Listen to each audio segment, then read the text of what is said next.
Bismillahirrahmanirrahim. Assalamualaikum warahmatullahi wabarakatuh. Alhamdulillah, alhamdulillahirabbil alamin. Assalatu wassalamu ala asyrafil anbiya'i wal mursalin sayyidina wa maulana Muhammadin wa ala alihi wa sahbihi ajmain. Amma ba'd. Yang saya hormati pendiri Pondok Pesantren Madrasah Al-Kausar almarhum Sayyidi Muhammad Asmi. Yang saya hormati Direktur Pondok Pesantren Madrasah Al-Kausar Sayyidi Muhammad Asmi. Yang saya hormati Ibu Kepala Sekolah Pondok Pesantren Madrasah Al-Kausar Ustazah Idrizah Syekh. Dan yang saya hormati Ustazah beserta teman-teman perjuangan yang saya cintai.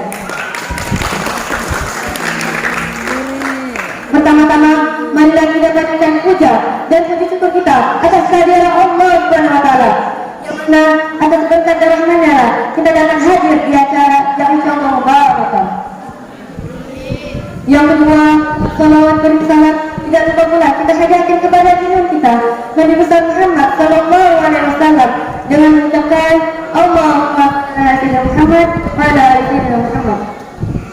Dan yang terakhir, saya ucapkan terima kasih atas waktu yang diberikan oleh teman-teman semua sehingga saya dapat berdiri di sini untuk menyampaikan suraya pidato yang berjudul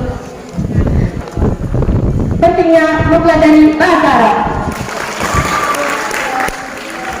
Pondok kita adalah pondok bahasa, di mana kita mempelajari bahasa Arab dan bahasa Inggris. Apa kalian tahu pentingnya mempelajari bahasa Arab? Allah Subhanahu wa taala menurunkan Al-Qur'an Karim dengan bahasa Arab. Bahasa Arab adalah bahasa Islam dan bahasa Syekh. Rasulullah sallallahu alaihi wasallam bersabda, Bismillahirrahmanirrahim. Ta'allamul arabiyyata wa 'allamul nas. Yang artinya, pelajarilah bahasa Arab dan ajarkan kepada seluruh manusia. Karena bahasa Arab yang penting, kita sebagai umat Islam harus mempelajarinya. Bahasa Arab membantu kita mempelajari Al-Quran, hadis dan lain-lain menjadi lebih mudah. Dalam satu, seorang politisi Inggris yang hidup pada tahun 1890 berpesan pada seluruh bangsa-bangsanya bahwa bangsa yang tidak akan mungkin menggapai cita-citanya dalam menguasai umat Islam dan kaum muslim kecuali jika beliau menyebut Al-Quran dari jiwa kaum muslim, sebab Al-Quran adalah menjadi jantung di kaum muslim. Mengapa mereka mengatakan seperti itu? Karena mereka melihat seluruh bangsa mengajari anak-anak mereka Al-Quran dengan bahasa Arab, bukan dengan bahasa daerah mereka. Dan kita mempelajari Al-Quran dengan bahasa Arab, kita bisa mengetahui persoalan-persoalan agama Islam dan rahasia-rahasia Al-Quran. Allah Subhanahu wa taala berfirman pada Quran surat Yusuf ayat 12 yang berbunyi A'udzu billahi minasy syaithanir rajim. Bismillahirrahmanirrahim. Inna anzalna al-Qur'ana arabiyyan la'allakum ta'qilun. Yang artinya, sesungguhnya kami telah menurunkan Al-Quran kepada Muhammad dengan bahasa Arab agar kalian mau berpikir. Dan Amirul Mukminin Umar bin Khattab radhiyallahu anhu berkata, bersemangatlah kalian mempelajari bahasa Arab karena bahasa Arab adalah sebagian dari agama kalian. Walaupun kita bangsa Indonesia, tetapi kita juga harus mempelajari bahasa Arab karena bahasa Arab adalah sebagian dari agama kita. Cintailah bahasa Arab secara tiga. Pertama, karena kita adalah umat Islam. Yang kedua, karena Al-Quran berbahasa Arab. Dan yang ketiga, karena bahasa Arab adalah bahasa penghuni surga. Manfaat lain dari kita mempelajari bahasa Arab adalah mengetahui persoalan agama-agama Islam dan rahasia-rahasia kita. Kita sebagai anak muda penerus bangsa harus mempelajari bahasa Arab agar generasi berikutnya bisa mempelajari bahasa Arab. Seperti yang Imam Syafi'i katakan, Syubhanul yaumi rijalul ghadi, yang artinya pemuda hari ini adalah pemimpin masa yang akan datang. Sekian dari saya. Apabila ada kekurangan mohon dimaafkan.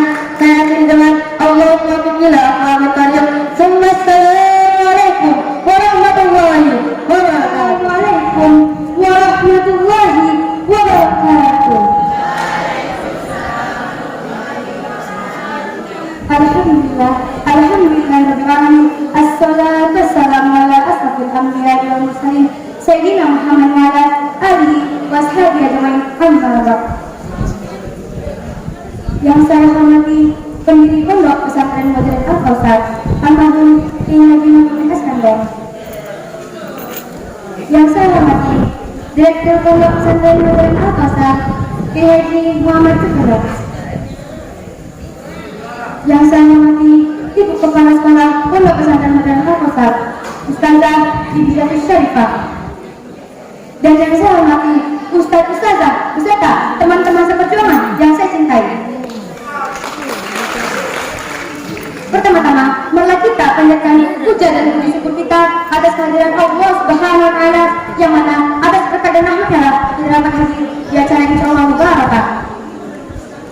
Yang kedua, salawat beriring salam jangan lupa kita hadirkan kepada junjungan kita Nabi besar Muhammad SAW dengan mengucapkan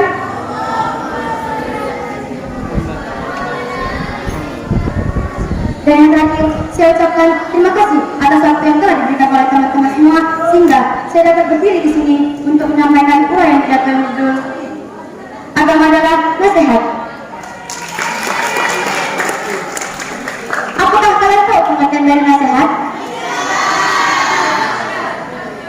Nasihat merupakan sebuah kata singkat tapi penuh isi. Maksudnya ialah segala hal yang baik.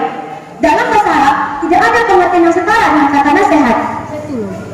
Kami Ad-Dari meriwayatkan hadis An Abi Hurairah kami bin Ausin Ad-Dari radhiyallahu ta'ala an Nabi sallallahu alaihi wasallam qala ad-dinun nasihatun liman qala lillahi wa li kitabihi wa li rasulihi wa li a'immatil muslimina wa ammatihim.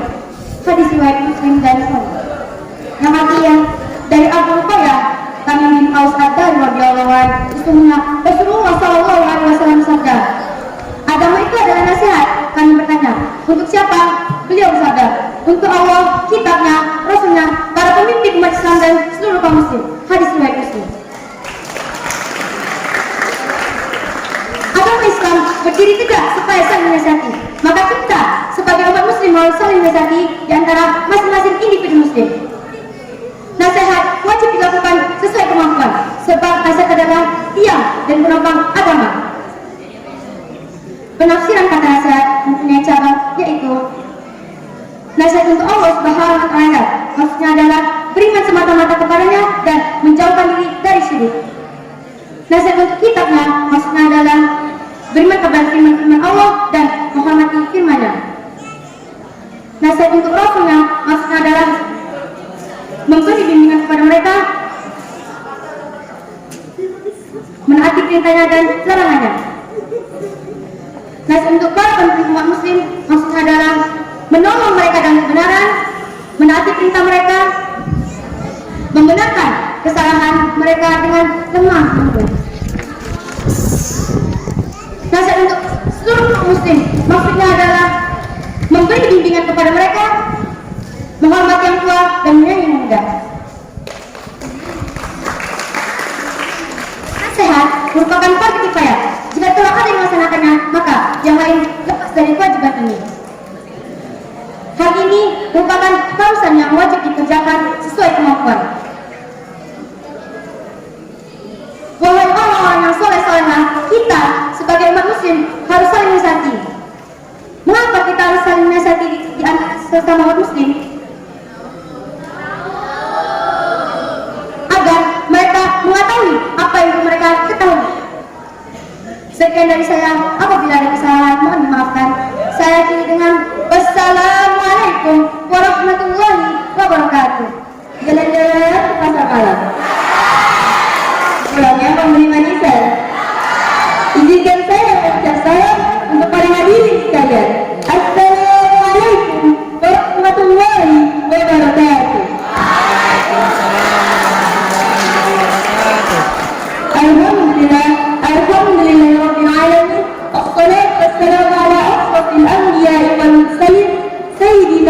maulana Muhammadin wa ala alihi wa ashabihi ajmain. Amma ba'du. Yang saya hormati pendiri Pondok Pesantren Modern Al-Kautsar almarhum Kiai Haji Muhammad Iskandar. Yang saya hormati Direktur Pondok Pesantren Modern Al-Kautsar Kiai Haji Muhammad Sukono. Yang saya hormati Ibu Kepala Sekolah Pondok Pesantren Modern Al-Kautsar Ustazah Izzat Syarifah. Yang saya hormati Ustazah serta teman-teman semua yang saya cintai. Pertama-tama, marilah kita panjatkan puja dan syukur kita atas kehadirat Allah SWT yang mana atas berkah dan rahmatnya kita dapat berkumpul di acara yang insyaallah mubarakah. Yang kedua, salawat serta salam tanpa pula kita panjatkan kepada dua ustaz kita, Nabi besar Muhammad sallallahu alaihi wasallam dengan mengucapkan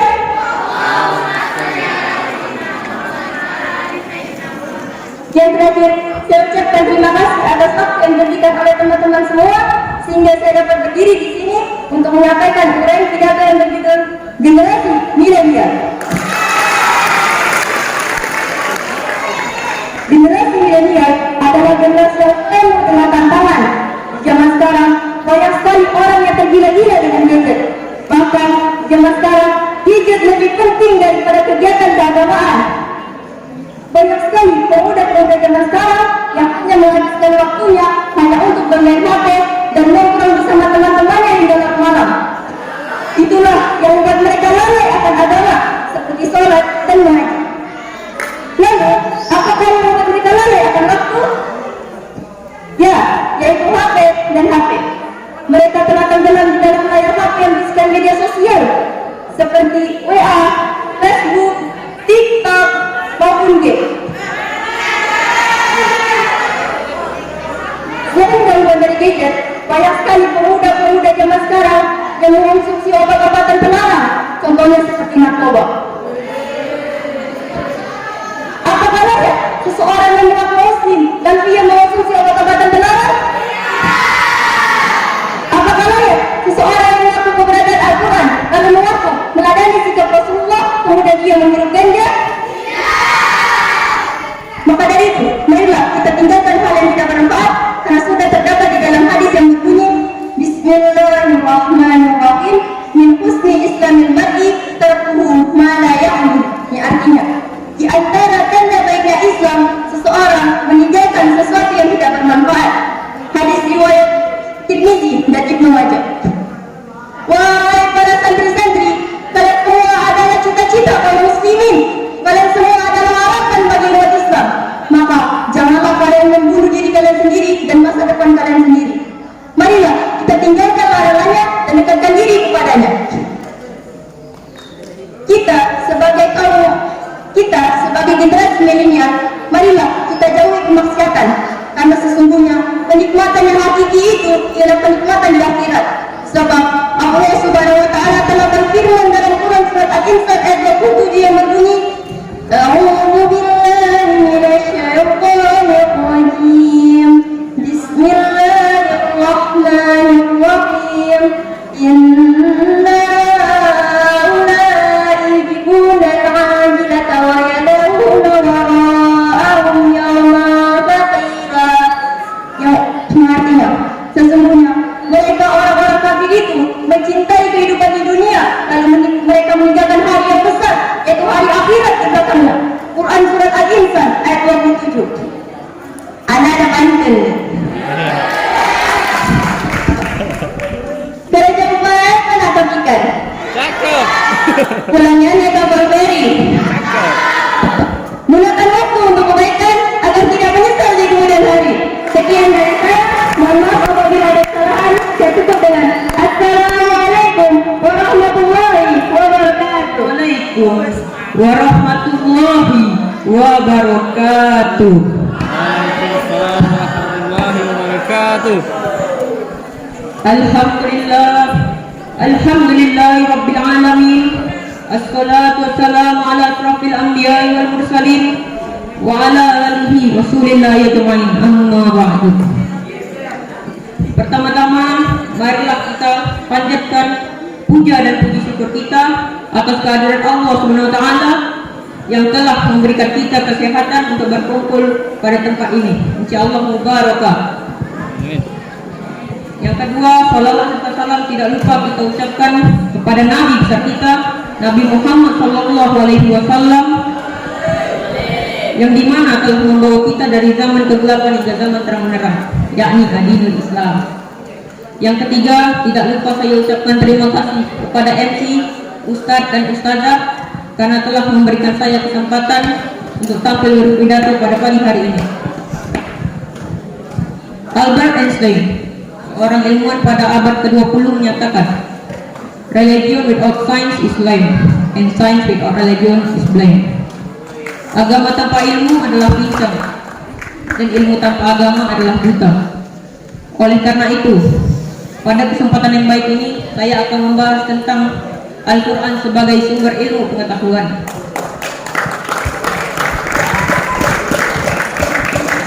Dengan rujukan Al-Quran surah Ibrahim ayat 1. A'udzu billahi minasyaitonir rajim. Bismillahirrahmanirrahim. Alif lam ra. Kitabun anzalnahu ilaika litukhrijan nasa minadz zulumati ila nur bi'izni rabbihim ila siratil azizil hamid. Shadaqallahul azim. Yang artinya, ini adalah kitab yang kami turunkan kepadamu supaya kamu mengeluarkan manusia dari gelap gulita kepada cahaya terang-terang dengan izin Tuhan mereka, yaitu Tuhan yang maha perkasa lagi maha terpuji. Quran surah Ibrahim ayat 1. Hadirin sekalian, Al-Quran merupakan firman Allah yang tidak mengandung kontradiksi. Al-Quran adalah pedoman, Al-Quran adalah petunjuk, dan Al-Quran adalah kitab terakhir. Oleh karena itu, sains dan teknologi akan berkembang pesat hanya apabila dituntun oleh Al-Quran. Pertanyaannya ialah, bagaimana keilmuan umat Islam pada saat ini? Perlu diketahui, berdasarkan data Badan Penelitian Internasional menyebutkan bahwa Israel yang memiliki mayoritas Yahudi dalam 1 juta penduduk memiliki 1.600 pakar ilmu pengetahuan. Amerika yang memiliki mayoritas Nasrani dalam 1 juta penduduk memiliki 160 pakar ilmu pengetahuan. Sedangkan Indonesia yang memiliki mayoritas Muslim terbesar di dunia hanya memiliki 60 pakar ilmu pengetahuan, yang Muslimnya hanya 6 orang. Oleh karena itu, dalam bidang sains dan teknologi kita masih jauh tertinggal oleh bangsa-bangsa lain. Kita jauh tertinggal oleh Amerika yang Protestanis. Kita jauh tertinggal oleh Korea yang Konfusianis Taois. Bahkan kita jauh tertinggal oleh Jepang yang Buddhis Taois. Padahal 14 abad yang lalu kita sudah diperintahkan untuk membaca dan menggali ilmu pengetahuan. Bacalah Al-Quran supaya hidup teratur. Bacalah alam supaya terlahir karya-karya luhur. Dan bacalah diri kita supaya hidup tidak takabur. Hadirin sekalian, marilah kita menuntut ilmu demi negara, bangsa, dan agama kita. Dan juga Islam sudah memerintahkan kita untuk menuntut ilmu. Menuntut ilmu tidak ada alasannya, karena dengan ilmu kita akan bahagia di dunia maupun di akhirat. Sebelum saya menutup pidato saya, marilah kita bersalawat bersama. Salatullah, salamullah ala Rasulillah.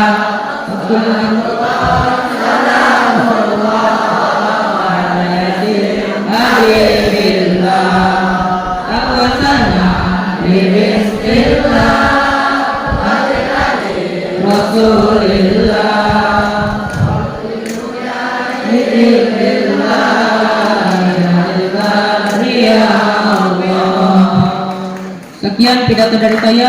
Mohon maaf jika ada salah kata. Wabillahi taufiq wal hidayah. Wassalamualaikum warahmatullahi wabarakatuh. Warahmatullahi wabarakatuh. Alhamdulillah, Alhamdulillahirabbil alamin. Assalatu wassalamu ala asrofil anbiya'i wal mursalin wa ala alihi washabbihi rasulillahi ajmain, amma ba'du. Yang pertama-tama, marilah kita panjatkan puja dan puji syukur kita atas kehadiran Allah Subhanahu wa taala karena telah memberikan kita karunia serta hidayahnya hingga kita dapat berkumpul untuk berpidato pada pagi hari ini dalam keadaan sehat walafiat, insyaallah mubarakah. Yang kedua, salam serta salam marilah kita limpahkan junjungan baginda Nabi besar kita, yakni Nabi Muhammad sallallahu alaihi wasallam, karena beliaulah yang telah membawa kita dari zaman kegelapan hingga zaman terang benderang, yakni adil Islam. Yang ketiga, tidak lupa pula saya berterima kasih kepada para MC dan juga kepada para ustaz-ustazah, terutama kepada para dewan juri karena telah hadir pada pagi hari ini dan juga telah memberikan saya kesempatan untuk berpidato pada pagi hari ini, yakni pada pagi yang cerah ini saya akan menjelaskan tentang pidato yang berjudul Ciptaan Allah yang Sempurna. Ketahuilah, kita manusia sebagai ciptaan Allah Subhanahu wa taala tidak boleh saling memiliki rasa sifat, saling membenci terhadap warna kulit, fisik, bentuk dan bagian-bagian lainnya. Karena sesungguhnya Allah Subhanahu wa taala telah menciptakan manusia dalam bentuk yang sebaik-baiknya dan juga dalam keadaan tubuh yang sempurna. Seperti yang telah Allah firmankan di dalam Al-Qur'an surah At-Tin ayat 4. A'udzu billahi minasyaitonir rajim. Bismillahirrahmanirrahim. Laqad khalaqnal insana fi ahsani taqwim. Artinya, sesungguhnya kami telah menciptakan manusia dalam bentuk yang sebaik-baiknya. Shadaqallahul adzim. Surah At-Tin ayat 4 ini menjelaskan bahwa sesungguhnya Allah Subhanahu wa taala telah menciptakan manusia atau makhluknya dalam bentuk yang sebaik-baiknya dan juga dalam keadaan tubuh yang sempurna. Dengan begitu, jangan kita saling mengejek, mencaci atau menghina diri orang lain, karena kita semua adalah sesama manusia dan kita pun juga bagian dari ciptaan Allah Subhanahu wa taala. Seperti yang ada di kisah sahabat Nabi Muhammad sallallahu alaihi wasallam yang bernama Sayyidina Umar dengan seorang pengusaha buta. Awalnya Sayyidina Umar ini sedang melihat seorang pengusaha buta yang berada di depan rumahnya yang sedang mengetuk pintu rumahnya secara perlahan. Akhirnya beliau pun membukakan pintu tersebut dan menanyakan, "Siapakah gerangan engkau, wahai sahabatku?" Pengusaha buta itu menjawab, "Saya adalah pengusaha buta dari golongan Yahudi yang kafir yang sedang membutuhkan bantuan untuk membayar sebuah upeti." Di saat Sayyidina Umar mendengar cerita pengusaha buta tersebut, akhirnya beliau membawa pengusaha buta itu masuk ke dalam rumahnya dan membantu segala kebutuhan pengusaha buta tersebut. Makna atau isi kandungan dari kisah sahabat Nabi Muhammad SAW menjelaskan bahwa kita manusia sebagai ciptaan Allah Subhanahu wa taala harus saling memiliki rasa sifat, saling tolong menolong dalam berbuat kebaikan. Sebagaimanapun fisik, bentuk dan rupa manusia tersebut, bahwa ingatlah sesungguhnya Allah Subhanahu wa taala awalnya atau sebelumnya telah menciptakan ia atau manusia tersebut dalam bentuk yang sebaik-baiknya dan juga dalam keadaan tubuh yang sempurna. Dengan begitu, marilah kita mempergunakan bagian-bagian tubuh kita untuk melakukan kebaikan kepada orang lain dengan benar. Tetapi ingatlah, janganlah sekali-sekali pun kita mempergunakan bagian-bagian tubuh kita untuk melakukan kemaksiatan dan kezaliman kepada orang lain. Karena sesungguhnya Allah Subhanahu wa taala telah menciptakan sepasang mata, telinga dan bagian-bagian lainnya secara sempurna, tetapi kita tidak mempergunakan bagian-bagian tersebut untuk melakukan kebaikan kepada orang lain dengan benar. Itu berarti sama saja kita telah menyia-nyiakan bagian-bagian tubuh kita secara sia-sia yang telah Allah Subhanahu wa taala ciptakan secara sempurna. Dengan begitu, marilah kita mempergunakan bagian-bagian tubuh kita dengan baik dan benar kepada orang lain. Dan marilah kita menjaga lisan kita dengan sebuah omongan-omongan yang baik dan benar kepada orang lain. Baiklah, mungkin pidato ini saja yang saya dapat sampaikan pada pagi hari ini. Semoga pidato saya pada pagi hari ini dapat bermanfaat bagi kita semua. Amin, amin, ya rabbal alamin. Amin. Sebelum saya tutup, marilah kita bersenandung salat bersama.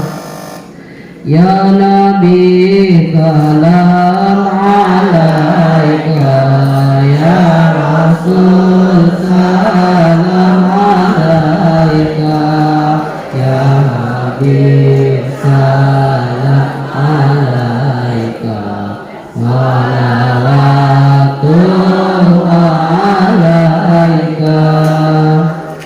Baiklah, terima kasih atas perhatiannya. Saya akhiri pidato saya pada pagi hari ini. Wabillahi taufiq wal hidayah. Wassalamualaikum warahmatullahi wabarakatuh. Warahmatullahi wabarakatuh.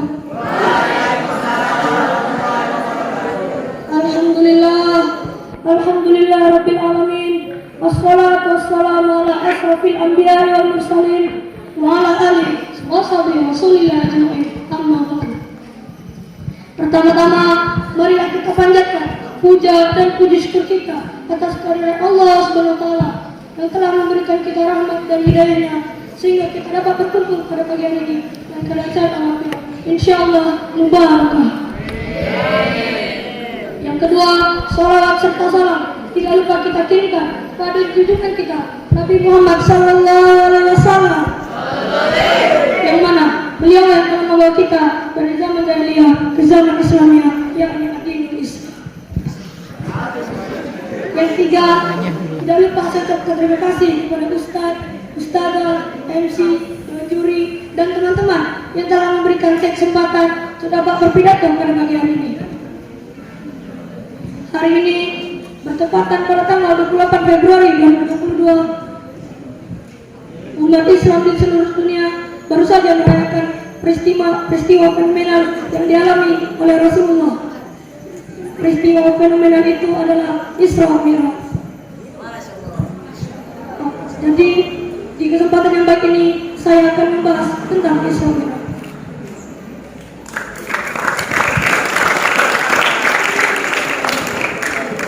Teman-temanku sekalian, Isra secara dasar berasal dari kata Sara yang artinya perjalanan di malam hari. Dan kalau menurut istilah, Isra artinya perjalanan yang dilakukan oleh Rasulullah bersama malaikat Jibril dari Mekah ke hingga ke Baitul Maqdis atau yang kita kenal dengan nama Palestina. Sedangkan arti kata Mi'raj secara dasar adalah suatu tangga, suatu alat yang digunakan untuk naik. Dan kalau menurut istilah, Mi'raj artinya tangga khusus yang digunakan oleh Rasulullah untuk pergi dari bumi menuju ke atas langit. Rasulullah pergi dari bumi menuju ke atas langit bukan menaiki tangga ataupun menaiki pesawat, tetapi beliau pergi dari bumi menuju ke atas langit dengan naik di atas punggung burung. Burung adalah hewan putih yang panjang. Burung lebih besar daripada keledai, tetapi burung lebih kecil daripada bangau. Bangau adalah kuda-kuda besar yang disebutkan di dalam Al-Quran. Secara umum burung ini digambarkan sebagai kuda putih yang panjang dengan bulu-bulu yang indah dan bersih. Allah mengisahkan peristiwa Isra Mi'raj ini di dalam Quran surah Al-Isra ayat 1. A'udzu billahi minasyaitonir rajim. Bismillahirrahmanirrahim. Subhanalladzi asra bi 'abdihi lailan minal masjidil haram ila al-masjidil aqsa alladzi barakna lahu linuriyahu min ayatina innahu was-sami'ul basir. Sadaqallahul azim. Artinya, maksudnya Allah yang telah memperjalankan hamba-Nya pada suatu malam dari Masjidil Haram ke Al-Masjidil Aqsa yang telah kami berkait sekelilingnya agar kami perlihatkan sebagian dari tanda-tanda besar kami. Sesungguhnya Dia Maha mendengar lagi Maha melihat. Quran surah Al-Isra ayat 1. Di dalam perjalanannya banyak hal yang ditemui oleh Rasulullah. Beliau menemui suatu kaum yang menanam benih dan langsung tumbuh serta panen di hari itu juga, seperti para mujahid fisabilillah atau orang yang mati di jalan Allah. Kemudian beliau bertemu dengan suatu kaum yang menghantarkan batu besar ke kepala mereka sendiri, dan hal itu dilakukan secara berulang-ulang. Artinya kaum itu adalah kaum yang merasa berat atas diturunkannya kewajiban ibadah sholat.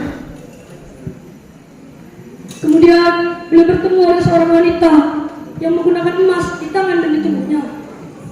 Wanita itu menghadap dan memanggil Rasulullah, tapi Rasulullah tidak memperdulikannya karena wanita itu adalah bagaikan dunia. Jadi apabila Rasulullah lebih memilih wanita itu, niscaya umat beliau akan lebih memilih dunia daripada akhirat. Dan akhirnya beliau sampai di Baitul Maqdis. Kemudian beliau melaksanakan sholat. Lalu beliau ditawari dua bejana yang berisi susu dan khamar. Kemudian beliau memilih susu. Apabila beliau memilih khamar, niscaya umat beliau akan menjadi pemabuk semua sekarang ini.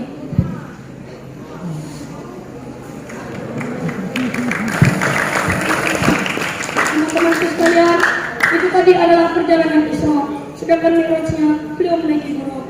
Di langit pertama beliau bertemu dengan Nabi Adam. Di langit kedua beliau bertemu dengan Nabi Isa dan Yahya. Di langit ketiga beliau bertemu dengan Nabi Yusuf. Di langit keempat beliau bertemu dengan Nabi Harun. Di langit kelima beliau bertemu dengan Nabi Idris. Di langit keenam beliau bertemu dengan Nabi Musa. Dan di langit ketujuh beliau bertemu dengan Nabi Ibrahim. Lalu Allah mengajarkan Rasulullah untuk sholat sebanyak 50 kali sehari semalam. Kemudian Rasulullah meminta keringanan atas kewajiban wudu. Lalu yang awalnya 50 kali sehari semalam kini menjadi 5 kali dalam sehari. Oleh karena itu, bersyukurlah kita atas keringanan yang telah diberikan Allah atas kewajiban ibadah. Teman-temanku sekalian, perlu kita ketahui yang pertama, betapa jelasnya kasih sayang Rasulullah kepada umatnya ketika meminta atas keringanan ibadah salat. Yang kedua, tingginya kedudukan salat wajib di dalam Islam karena Allah sendiri yang langsung menuntutnya. Oleh karena itu, marilah kita jaga salat kita dan utamakanlah berjamaah. Dan yang ketiga, surga dan neraka sudah ada. Jadi apabila kita sudah menjaga salat kita berbuat baik kepada kedua orang tua, kita berbuat baik kepada guru-guru kita, dan kita berbuat baik kepada teman-teman kita, niscaya kita akan masuk ke dalam surganya Allah. Amin, amin, ya rabbal alamin. Dan sebaliknya, apabila kita tidak menjaga salat kita berbuat jahat kepada kedua orang tua, kita berbuat jahat kepada guru-guru kita, dan kita berbuat jahat kepada teman-teman kita, niscaya kita akan mendapat adab dari Allah nantinya. Na'udzubillah, tsumma na'udzubillah. Hadirin sekalian, cukup sekian kiranya yang dapat saya sampaikan. Apabila ada kekurangan, saya meminta maaf dan sebesar-besarnya. Akhirnya, wassalamualaikum warahmatullahi wabarakatuh.